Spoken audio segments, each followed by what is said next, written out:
정부의 화이자 백신 추가 확보 소식에 여당은 쾌거라고 평가한 반면 야당은 공급 날짜부터 특정하라며 엇갈린 반응을 내놨습니다.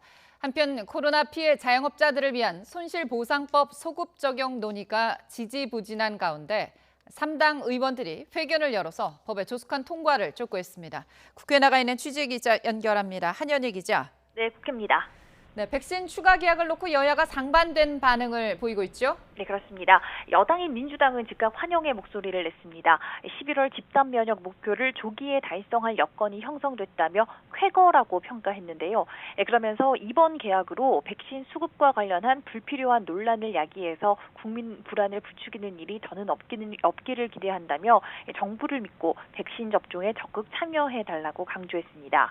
정세균 전 국무총리도 SNS에 추가 계약 소식을 전한 기사를 링크하면서 기다려왔던 기쁜 소식이라며 국민이 함께하면 반드시 코로나는 극복할 수 있다고 밝혔습니다. 또 당권 주자인 홍영표 의원도 국민 걱정을 덜고 일상 회복을 앞당기는 뜻깊은 성과라고 평가했습니다.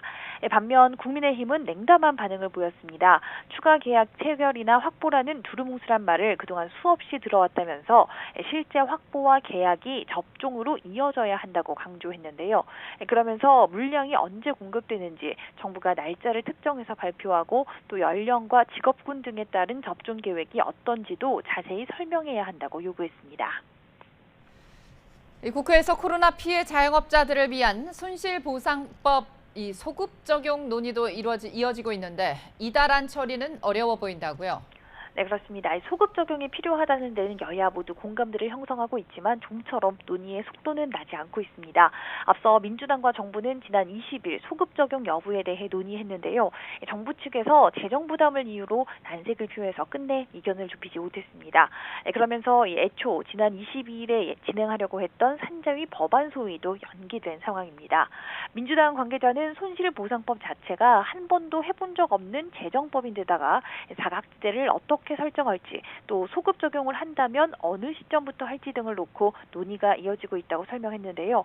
그래서 이 4월 임시국회 통과는 현실적으로 어려워 보이고 5월 2일 전당대회 뒤에 들어서는 새 지도부가 본격 논의를 이어가면 다음 달에나 법안이 구체화할 것으로 내다봤습니다.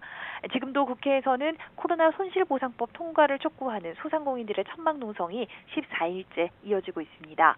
국민의힘과 정의당 등 야당은 국회 내에 특위를 구성해서 심도 있게 논의해야 한다고도 주장하고 있는데요.